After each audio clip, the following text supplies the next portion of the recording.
Okay, so here's what we'll cover today. It's estimated that approximately 93% of homes in the U.S. lower 48 have some form of air conditioning. Well, that certainly makes it important for realtors to have at least a basic understanding of these systems. So we'll try to provide that today.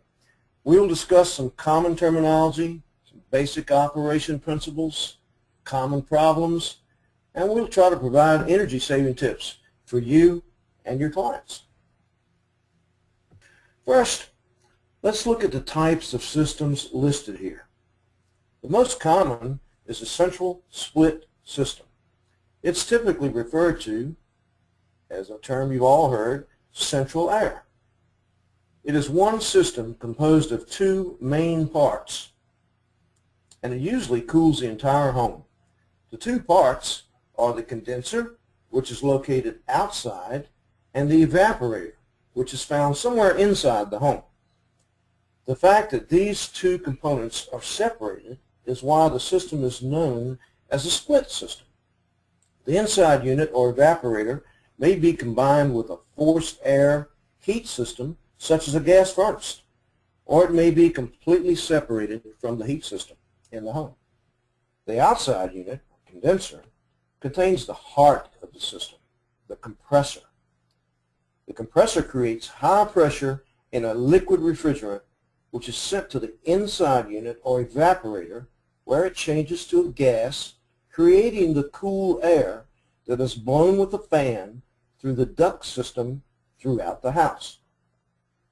A heat pump does exactly the same thing. It works the same way with an additional feature. It has the ability to reverse itself and produce heat rather than cool air. A window and a wall units are single components located in one spot and are typically used to cool one room or small area in the house. Central air systems are available in lots of different sizes. Their size is measured in tonnage. 1 ton equals 12,000 BTUs of cooling capacity. The system should be sized appropriately for the home. There are specific calculations used to determine this, and they're performed by HVAC sales and installation companies. A rough rule of thumb we sometimes use in the home inspection business is 1 ton per 700 square feet of house size. In large homes, more than one system may be required in order to cool the home as efficiently as possible. The efficiency of a cooling system is measured using a term known as SEER. That's S-E-E-R, and it stands for Seasonal Energy Efficiency Ratio. The higher the number, the better.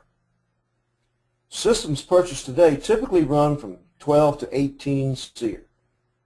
Older systems may still be found in the 6 to 10 range. The typical lifespan in moderate climates is 10 to 15 years. In severe climates, the lifespan may be reduced. Replacement costs can, of course, vary widely, but it's usually in the $3,500 to $6,500 range. So you can see why it's important to have a system in good condition when buying or selling a home. Note, due to changes in the type of refrigerant being used in new systems now, it's often not possible to replace only part of an older system. In other words, if the outside condenser unit fails, the inside evaporator coil will probably also need replacement. A warning, never operate the cooling system when the exterior ambient air temperature is under 65 degrees. Doing so can cause significant damage to the system. This is why you commonly hear home inspectors say, it's too cold for me to operate the air conditioning. This happens in the winter all the time.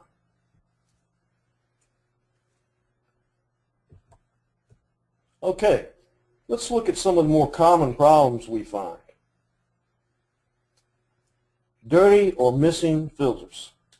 This causes the evaporator coil in the inside unit to become dirty and inefficient. We also find low temperature differentials. This is known as low delta T, and it's a common occurrence. This means there is too little temperature difference between the airflow at the return grill compared to the air flowing from the supply vents. A number of issues can cause this. Temperature difference that is too high indicates other problems, most noticeably short cycle, which is turning on and off too rapidly. That causes the system to cool but not dehumidify the home. In the South, we often hear the phrase, "It's not the heat, it's the humidity." And that's exactly what happens in a home when it's cooled by a system that's too large in capacity. It makes the air cool but doesn't dehumidify the house. Okay, the outside unit needs to be level, at least within 10 degrees of level. Out of level units do not operate properly and can cause premature failure. The outside unit has fins around the perimeter. These need to be in good condition for the unit to operate efficiently. They are often damaged by weed eaters, lawnmowers, even pet urine. These units also have to be free and clear of vines and other vegetation in order to dispense heat properly. Inadequate airflow is very often a problem with ductwork. Squashed ducts due to attic storage and even disconnected ducts are all too common. And finally, we have condensate drainage problems. Condensate is actual water formed when the dehumidification process takes place. The water has to be removed from the house. Well, this occurs with the use of pipes, sometimes even pumps. Lots of things go wrong here. Pipes clog due to insect or rodent activity. They become disconnected, and pumps fail, etc., etc. Imagine the results when water builds to the point of overflow from an evaporator air handler located in an attic over finished space, or when condensate drains into a closed-up crawl space area for months at a time. It's not a pretty picture. All right, enough about problems. Let's talk a little bit about energy and energy savings and things of that sort. Some tips. Hear that? Sounds like the cooling comfort of a properly functioning air conditioning unit. But all too often, if left unchecked, it can actually be the sound of your air conditioner running and draining your bank account. Heating and cooling your home takes 43% bite from your monthly utility bill, according to the U.S. Department of Energy. Well, that's almost half of your utility bill.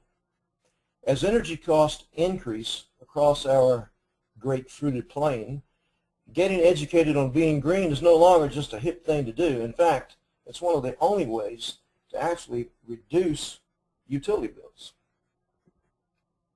Some quick cooling tips to pass along to your clients. Set a high maximum comfort temperature. Common sense indicates the smaller the difference between the indoor and outdoor temperatures, the lower your overall cooling bill will be. Thus, setting a maximum high temperature that is comfortable, and within reason of course, will greatly help reduce your bills. 76 to 78 degrees works just fine for me, and it's actually way less expensive than 68 or 70. Makes a big difference. Don't crank the cold. Setting your thermostat on a maximum cold setting, meaning lower than you normally would set it, will not cool your home any faster. In fact, it may even increase energy costs because of the difference in the present state temperature and the desired temperature. This may result in excessive cooling and will make your unit work harder, causing unnecessary expense.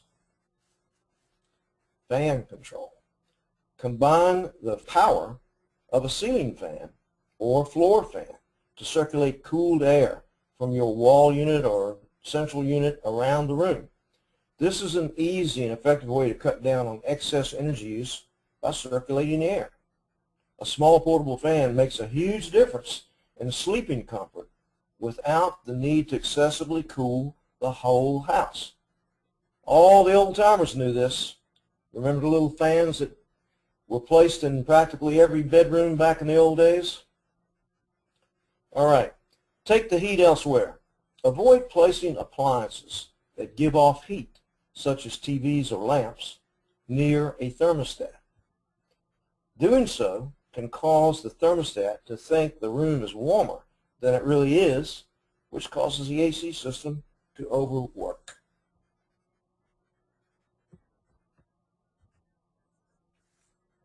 Okay, some tips to prolong the life of the unit. Well, back to that filter again. Change the furnace filter every 3 months. Changing your filter at least 4 times a year will ensure your family is breathing cleaner air and your HVAC system is not being overworked.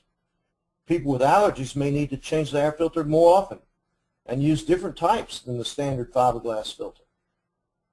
Note to realtors, remember what I said about the condition of the filter and how it affects the attitude of inspectors and home buyers. Simplest little things sometimes make a big difference. Okay, landscaping to cool the unit. Keep your outdoor air conditioning unit cooler by planting trees or shrubs that provide shade but still allow air to flow around the unit. A good measure of distance is if you can safely comfortably walk in between your shrubs and your unit, then you have enough space. That allows easy landscape maintenance by the homeowner, but also easy access for a technician to the unit. By properly shading the area and your system, it can perform up to 10% more efficiently. Never ever let vines or weeds grow up on the outside unit. And keep your service agreement. The best defense against air conditioner problems is to have a service agreement in place. Make sure your system is maintained year-round, especially right before the heavy heat of summer sets in, and that's right now. This is the time of year when air conditioning system works at its hardest. Regular tune-ups reduce your risk of experiencing common malfunctions and will help you stay cool when everyone else is sweating the heat. All right, long-term savings tips. Look for the Energy Star label. If your air conditioner is old, consider buying an energy-efficient model. Look for the Energy Star and Energy Guide labels. Qualified room air conditioners are 10% more efficient, and qualified central units are about 14% more efficient than standard models. That Energy Star label does mean something. Evaporative cooling. You could consider installing a whole house fan or an evaporative cooler if appropriate for your climate. And nix the window unit. Buying a bigger room air conditioner won't necessarily make you feel more comfortable during hot summer months. In fact, a room air conditioner that's too big for the area it's supposed to cool will perform less efficiently and less effectively than a smaller, properly sized unit. Why is that?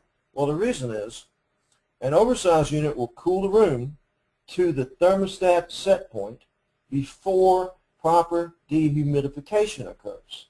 That makes the area feel clammy and uncomfortable. Same is true with central air when they are oversized. So it is definitely the case that a system can be too big for a house, and the most noticeable problem with that is the lack of dehumidification. That's an important factor. Okay, prioritize the system. If you have a central air system in your home, set the fan to shut off at the same time as the compressor, which is usually done by setting the auto mode on the fan setting. Don't use the on switch, use the auto switch. In other words, Don't use the system's central fan to provide circulation. It's more efficient to use small fans in individual rooms as needed. And consider getting a whole house fan. Consider installing one of these. They work in many climates and help cool your home by pulling the cool air through the house and exhausting warm air out through the attic. You can activate your whole house fan during the cooler parts of the day, like the night. It will naturally circulate the already existing cooler air around in your home and pull in cooler air from outside. This will help keep a more steady temperature during the hotter times of the day and help overall cooling.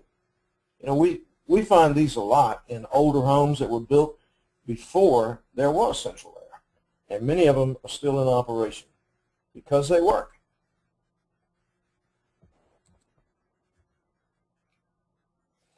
All right, a few more simple things. These upgrades can help you save energy right away. It should really go without saying, but keeping windows and doors closed with good seals to prevent air loss is crucial. Changing from hot incandescent light bulbs to cooler compact fluorescent bulbs will also help. And mind the blinds. Keep the heat out of the house by closing blinds, shades, and draperies that cover the windows facing the sun. So close coverings on east-facing windows in the morning and west-facing windows in the afternoon. Furthermore, installing shades or blinds that are white reflects heat away from the house. And this will keep you and your home cooler, helping save energy and dollars. Sealing air ducts to prevent air loss in attics, basements, crawl spaces can help a lot. This can be done by a homeowner with simple supplies purchased at the large home improvement stores. A quick look once in a while through the attic, a crawl space, a basement for any air loss from ducts can pay off nicely.